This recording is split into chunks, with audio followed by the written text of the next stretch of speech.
right, I'm going to give this a shot. Hi, I'm Sarah. Hey, Sarah. And I am very much an alcoholic. Today, I am recovering from a hopeless state of mind, body, and spirit. And I'm going to try to tell you how that happened. Thanks for being here today and for being a part of my growth, because this is not easy for me. My sobriety date is June 1st, 2024. I have the world's best sponsor. Sorry about all the rest of you. And I can very confidently say that by the grace of God and the program of Alcoholics Anonymous, I have been relieved of the obsession to drink. I have found a higher power that helps me to live on life's terms just for today. So, as I said, this is scary to me. But I can laugh at myself today because fear, that's what got me here. I did ask God on the way here to help me tell my story, to help me to give the message that I'm supposed to give today. So, and I thought back to, didn't I already humbly ask God to remove those things from me? So I need to remember that. So my little life started on September 11th, 1975, out in California, Pasadena, California. My parents were high school sweethearts.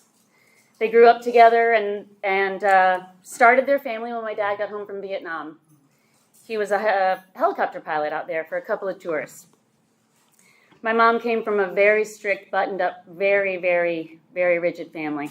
And my dad came from a pretty wide-open, loving, welcoming, partying family. So my mom loved that. We lived out in Southern California until I was 7. My younger sister was 5. We made a big move across the country to Connecticut. Big change for my family. A move that my mom was totally not excited about. I remember that very, very distinctly.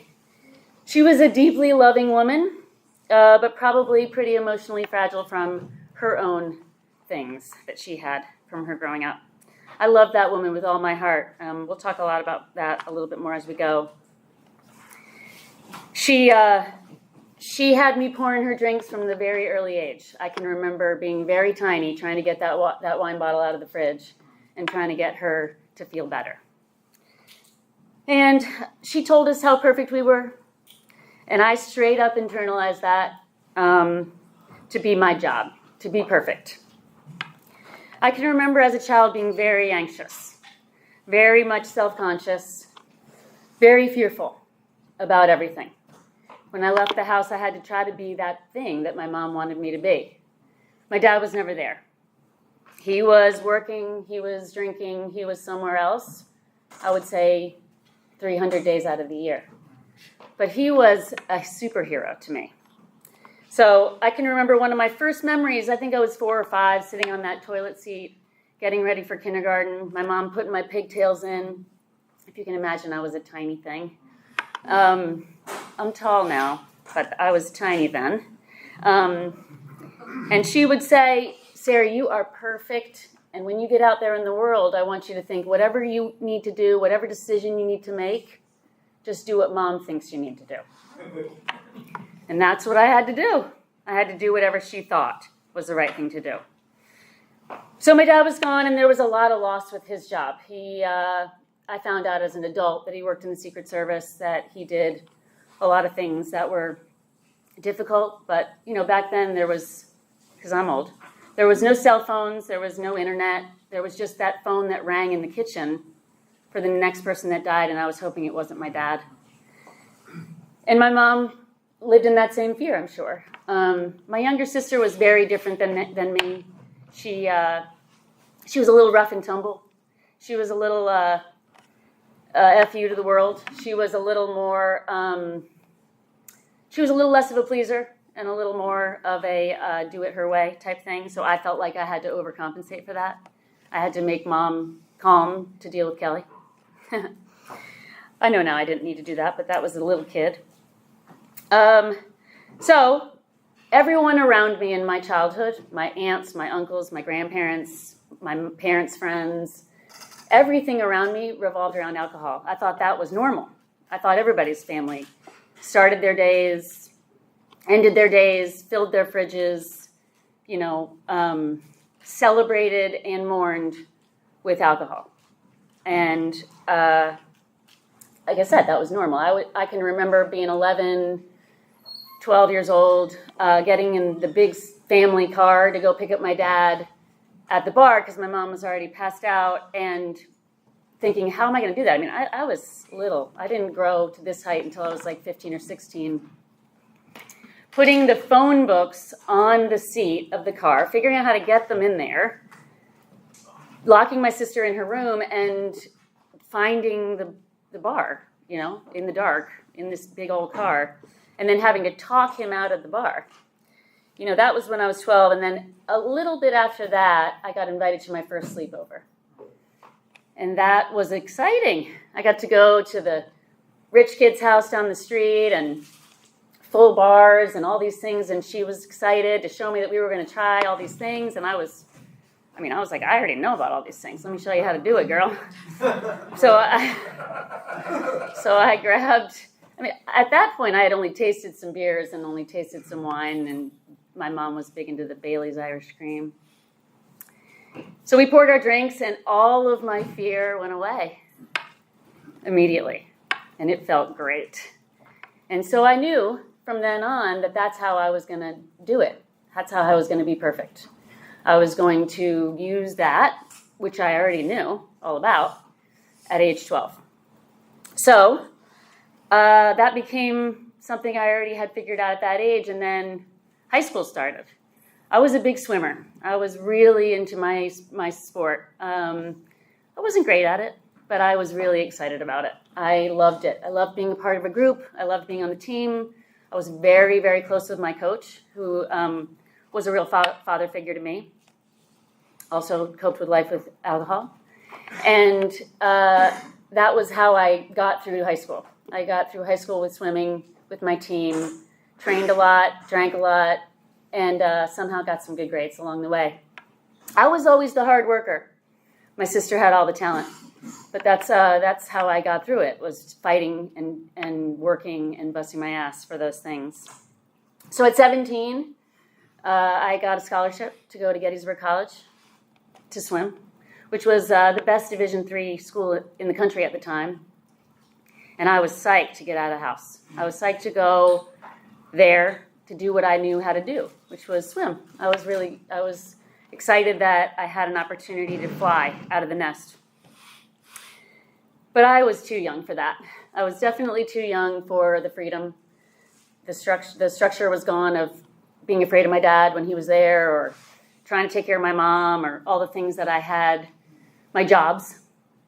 So I did what I do best, which was drink my way through that first year of college. I could drink the boys under the table.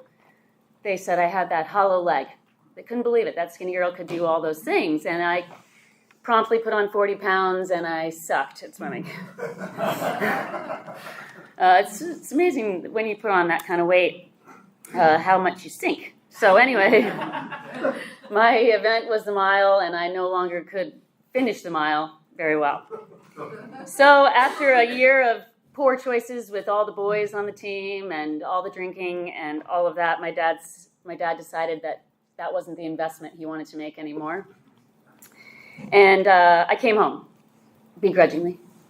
And I started going to community college, and I figured out that I really, really wanted to be a nurse.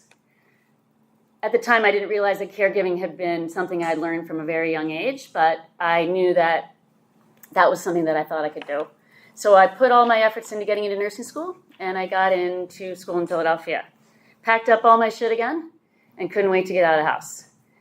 Went to Philadelphia, and my parents promptly got divorced. My sister moved with my mom to California, and my dad went and sulked in a tiny house in Connecticut.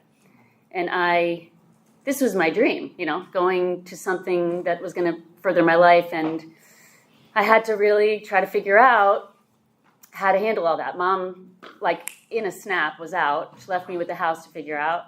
My dad was too depressed to deal with life, and found his new garage fridge to fill with beer. And so anyway, I dove into school. I dove into this place that really was a gift to me. something that was way beyond what I thought I was capable of. Going to a place like that was really something I didn't think I'd ever get. And my drinking really was in a better place at that point because I was so determined not to fail. So I put myself into school, but I was always the best drinker in the room. Don't get me wrong. I was always the one heading up the party. I was always the one finding the fun whenever I could, but I was able to manage it. When I look back at it, I was able to manage a little better because I really wanted it. I really wanted to make the next step of my life better than it was before. So I never went home again. I sold that house for my mom. My mom stayed in California. But I realized at that time my identity was building into someone who would be anything for anyone. I could anticipate your needs before my own. I was excelling at being a nurse because I could anticipate what I needed to do to be that person for you, for my professors, for my patients, for whatever it was. I was the one who could hold it all together. And I was told to be tough. From the very beginning, my dad said, I thought I was going to have a bunch of boys. I had a bunch of girls. So you're going to be Fred, and the other one's going to be Charlie, and I'm going to call you that at your swim meets, and you're going to be tough, and you're going to get through life. You're going to be what I wanted you to be, or what I expected you to be, or whatever that looked like. To this day, he still calls me Fred.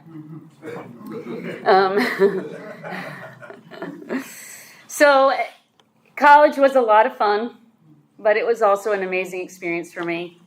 And I met the man that I would eventually marry on the streets of Philadelphia, getting a salad at the food truck. Walked up to me and was like, "You want to get coffee?" I was like, "Who does that? I don't know you, but you're cute." So he was flying solo just like me. His mom had died. He was fighting the world just like me. And he became the best drinking buddy I had ever found. We moved in together after I graduated. I found a dream job at the Children's Hospital of Philadelphia, taking care of kids with cancer at a internationally renowned place where it was really exciting. And he was finishing medical school. And we drank our way through it. We drank our way through the stressors. We drank our way through the successes. And then we had to leave Philadelphia. We had to figure out what was next, and so we got married. We got married. It was us against the world, according to us, but... Hi, Barry. Where was I? So anyway, marriage for us was really just a good idea because we couldn't imagine life without each other, and we were good at getting through it together. But it was a lot of stress. It was a lot of figuring stuff out. It was a lot of surviving the day. And that is when my panic attacks and anxiety really started to show its face. I would not be able to drive in the rain. I would be standing in a patient's room and just have to sit down. I couldn't control it. I didn't know where it was coming from. But I knew what to do about it. I knew that vodka would help. I knew that whiskey would help. I knew that things like that took those feelings away really fast. I had already learned that, so I started to develop that skill. But as you can imagine, that didn't go well. I was keeping it a secret. I was not telling anybody. I was really trying to be tough, be that Fred I was supposed to be, and it just snowballed. It just kept snowballing. And this was in my 20s, so I was just, I thought that everybody did that. Everybody was using those things to get through the day. And I just kept figuring out what my superpower was, which was morphing into whatever you needed. Morphing into the person that I was supposed to be, that I was expected to be, that, my mom wanted me to be, or my dad, or Peter, or whoever it was. That's what I was doing. So after a few years in Charlottesville, which is where we moved after we got married, I had a couple of baby boys. I had a few miscarriages before that, a couple of sad moments, but again, those moments I'm not allowed to have those. So I just plugged through those and moved on. And Those little guys came into the world on July 31st of 2003. My husband was working 24/7, and he was so grumpy. He was in the throes of his training. He was mad at the world, blaming all those people around him, and I was a perfect person to unload all that on. I can remember him when the babies were born, bringing a bottle of whiskey I think it was 3 hours after I got back from, or 2, depending on how long it took them to sew me up and take me back to my room, and celebrating. And I was all in. I thought that was a great idea, right? Because I was anxious, I was uncomfortable, I was not sure what this all was going to mean for me, and that seemed like a great idea. And then about 2 hours later, my mom brought the wine. So that's all of the norms for me. Those were things that were so obviously what everybody must have been doing to get through life.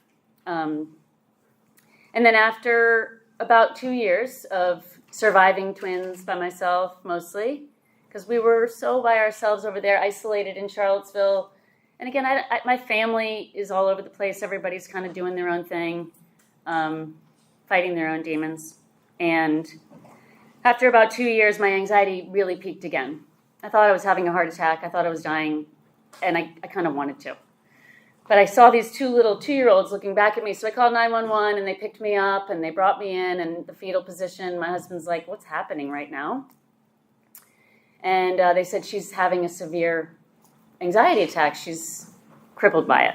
And he said, "Well, what are you going to do?" And then he went back to work. And so after a couple of days of some Klonopin and some Ativan and some vodka and some friends bringing me all the things, I got back to business as usual because that's what I had to do. I had to keep going.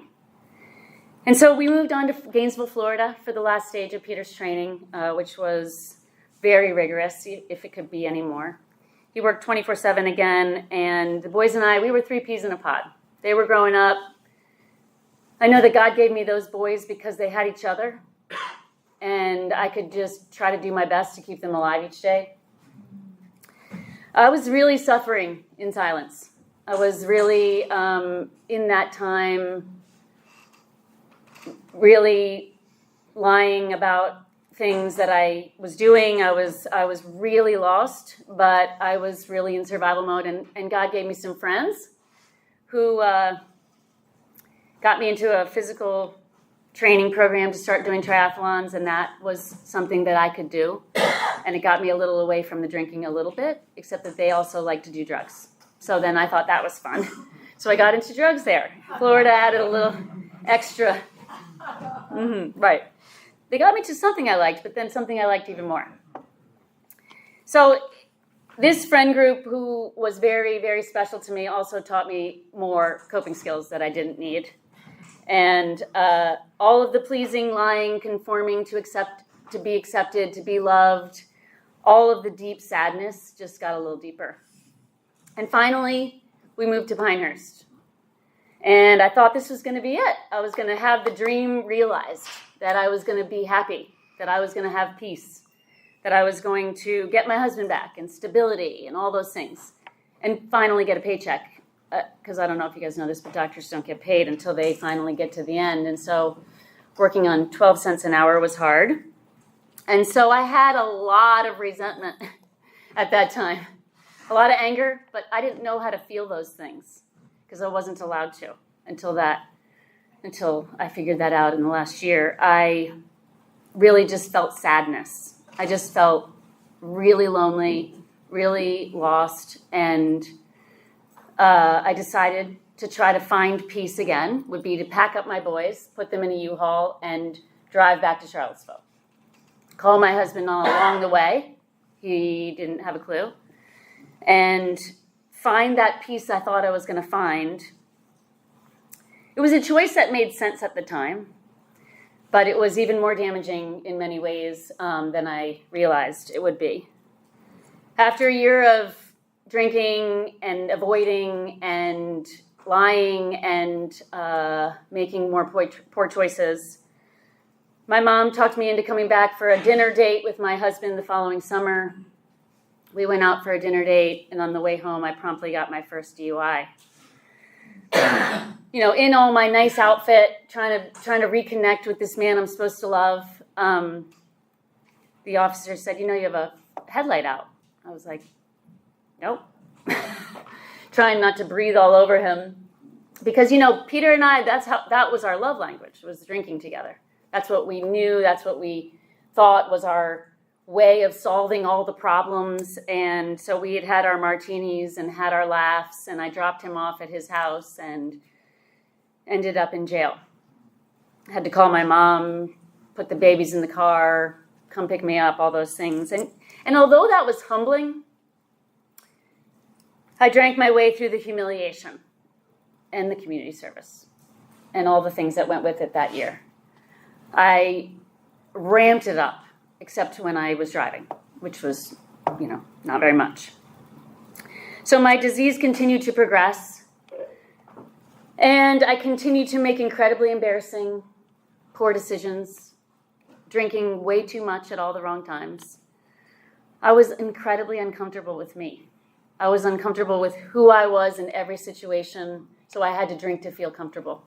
I had to drink to do whatever I was supposed to do, be the doctor's wife, be the soccer mom, be the whatever it was. I was faking it. I was just faking it, and I was really unraveling every day. I knew that deep down. I would try to stop, and then I would start. Dry January was just not a thing for me. I tried it for like 2 days, didn't work. And I thought it was like weak that other people were doing that at the time. And kind of lame, I just thought I had to be a fighter. I had to fight to survive. I had to fight to be what I was supposed to be, to meet expectations, to be perfect. And definitely did not want anyone to see me struggle, because that would be my weakness. So in 2016, my mom died. She fought a long battle with melanoma, and that was a tricky one for me. She drank her way through her disease of melanoma, and even though the doctor said, sugar, alcohol, that creates more bigger cancers, and hers were growing and all these things, but she didn't know any other way. And I enabled her 100%. I drank my way through that process, the grief, the funeral. I hardly remember it. And then I drank through the guilt of doing that, of not being there for what she deserved. Again, I loved that woman with all my heart, but it was a tricky thing. So soon after that, the pandemic came, and I had 2 teenage boys at home, trying to homeschool them through chemistry, and one who didn't even love school to start, and all he wanted to do was play basketball, and the other one who continued to hole himself up in his room and not talk to anybody. So vodka and survival was all I knew at that point, and that's really when my disease progressed to a point that I didn't have any control over it at all anymore. It was a decline that had a lot of darkness, a lot of blackouts, a lot of really dark public embarrassment, and a lot of drunk driving that I didn't get caught. I should have. So the last couple of years before I found this magical place, I drank all day. Beers at 4 a.m, airplane bottles and water bottles full of vodka everywhere. I made a lot of good excuses. I was really good at that. Creative stories of where I was during the day and what I was doing and why I couldn't show up, why I couldn't make appointments, why I couldn't follow through, why I couldn't get anything done. And I was failing at everything. Motherhood, friendship, and honestly at that point I had given up trying to be a good wife. I knew that that ship had sailed. I spent my time with people who drank as much as I did, although I don't think they really did. I just felt like they did. And they drank right alongside me. They encouraged it, and I don't blame them. I just mean that was where I found my people to continue living the way I thought I needed to. During those years, I went to every professional I went there. My body was completely shutting down. I couldn't brush my teeth. I barely ate. I was shaking all the time. When I looked in the mirror, I saw a corpse. I saw a corpse with a big black gaping circle of deep darkness right here. That's all I saw. I saw a dead person.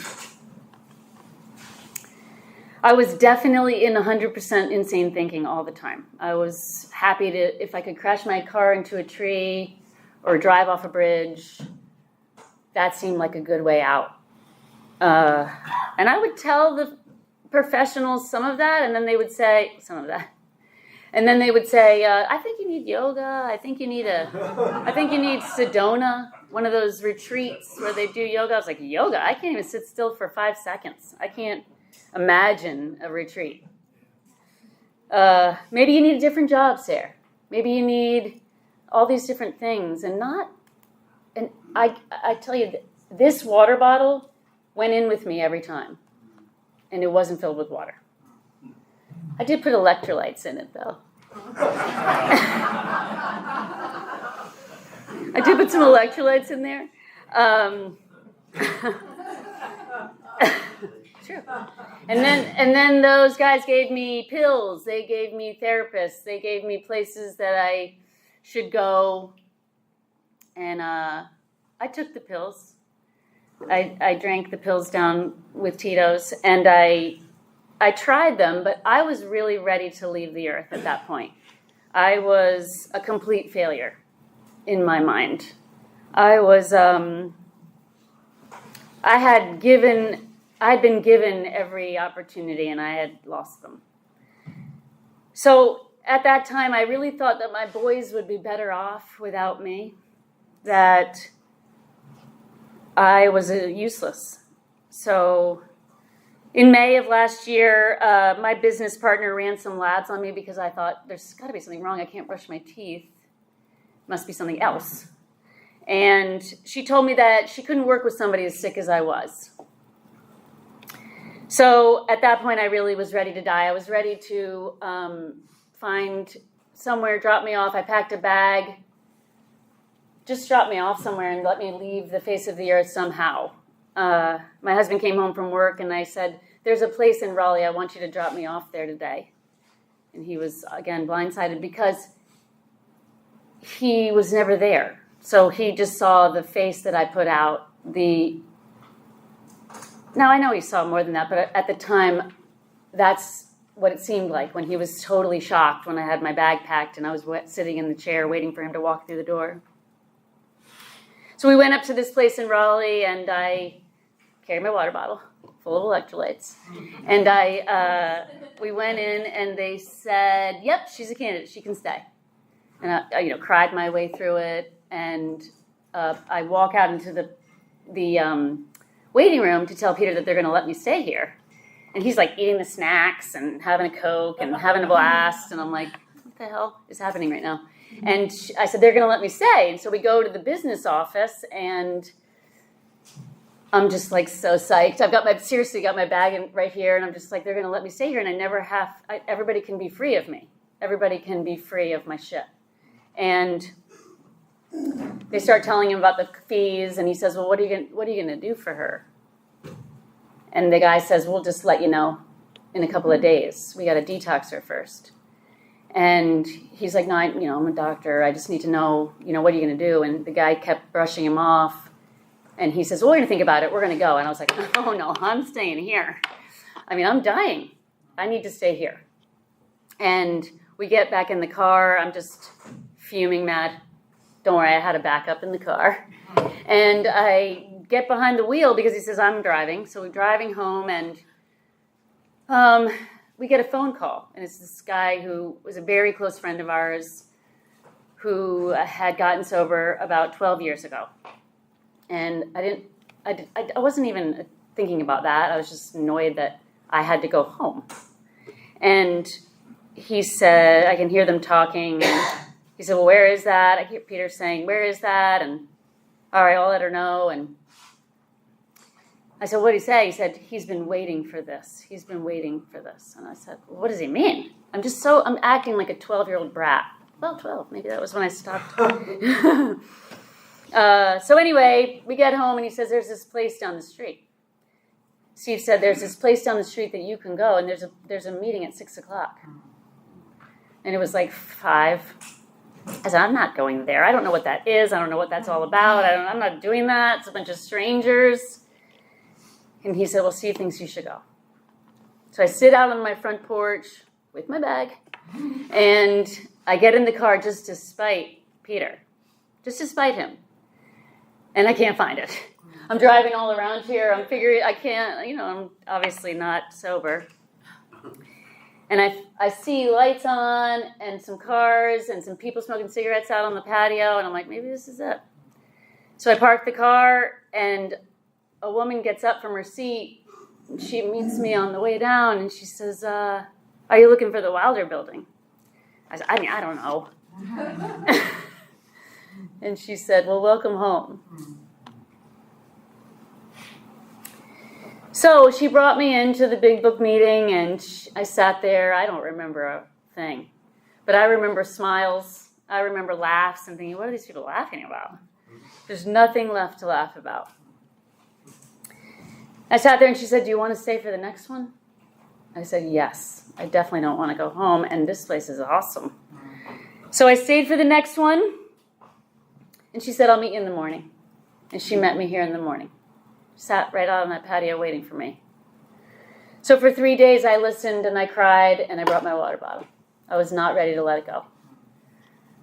I brought it to every meeting I came to. I came all day long for 3 days. And then the woman who would eventually become my sponsor handed me a coin on Saturday morning, and she said, how about just for today? Why don't you just try it today? And so I looked in her eyes, and I thought, I think she might be there for me again tomorrow. So I gave it a shot. I got a little help from a doctor, and I started my detox at home on that Saturday. That was rough. I sweated, I shook, I threw up, all the things. And I just kept coming back here.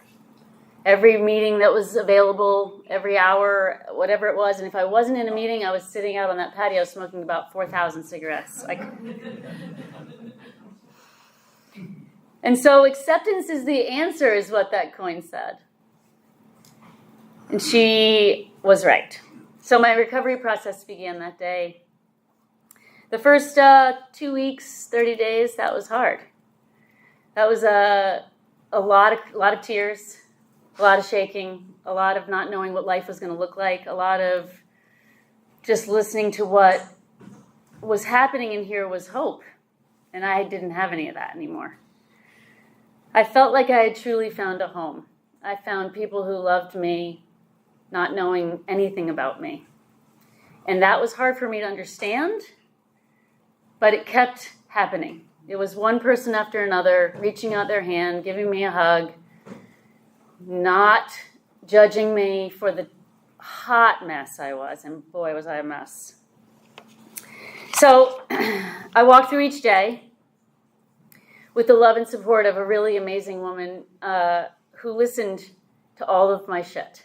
For hours and hours, I cried about everything. And again, the grace of God, she didn't have a job at the time, so she had lots of time to listen. So when I wasn't with her, I was here. And you guys really showed up for me.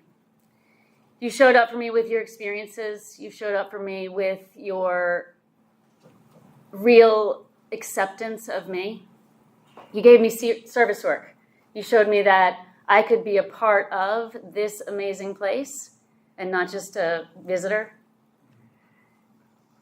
After a little bit of time, Donnie got me chairing the 11 o'clock meeting on Sundays. I didn't know much about the 11th step, but he got me into a place where I would be more part of the fellowship. I didn't realize that at the time. I just thought I was helping him. And I learned about the 11th step before I was even ready for it. And I also learned about the herd. I learned that this black sheep had finally found my herd. You read the promises, and I thought every line of the promises, I thought that can't be real, but I really hoped it would be. I cried and cried and cried. I was definitely insane. So step 2 really rang true for me. And finally, we got to step 3. And my sponsor and I got on our knees, and she said that step 3 prayer, and I have not gone a day without it. On my knees every morning, you taught me unwavering discipline was the way out.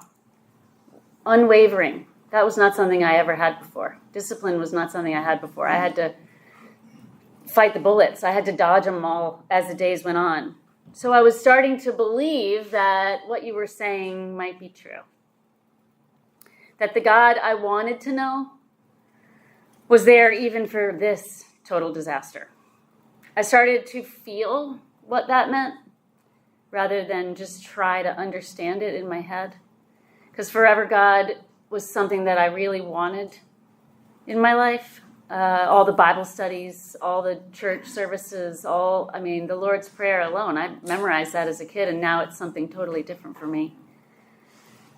I was starting to realize that without all the alcohol in my system, I could feel, and feeling was scary, because feeling was not something I knew how to handle. But you taught me that I could do it one day at a time, that I wasn't alone, that this was not just me fighting the world, that God was there and that you were going to be there. So my inventory, that was a journey that I was afraid to do.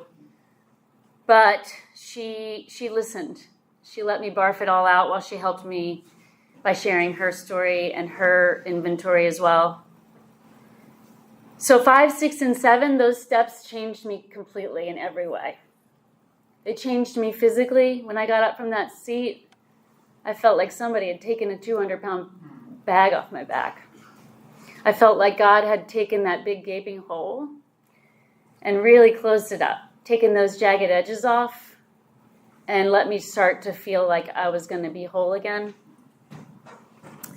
God was inside of me then, and not just an idea, not just a concept that other people had.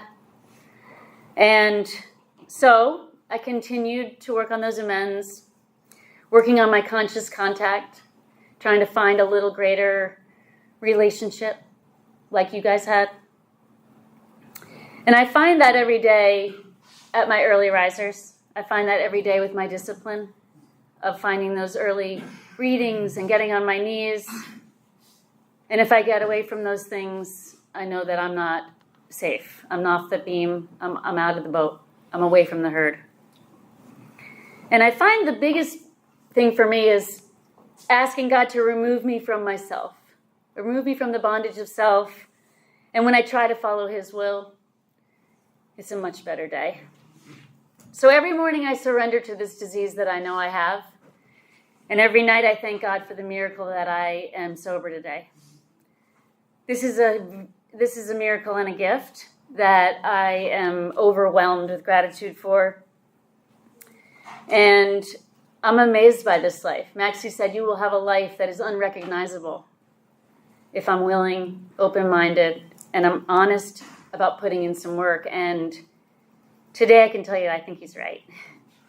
So that black hole, when I look in the mirror today, I see skin. I don't see a corpse. I see somebody who's trying hard to do their best each day. I see somebody who has a shot at being an authentic self rather than what everybody wants her to be. That's a mindset I've never had. In 50 years, I've never had that feeling of being comfortable as Sarah. So I have optimism sometimes. I have peace. I have some joy. And that comes from my relationship with you. It comes from my relationship with God. It comes from the example that my sponsor sets for me every day. So today I no longer shapeshift. I no longer try to be what I'm not, what the expectations are. I know that love doesn't have to be earned. As I look out at you guys, I know that it just is. And that's really amazing. I'm a part of something much bigger now. I'm a part of the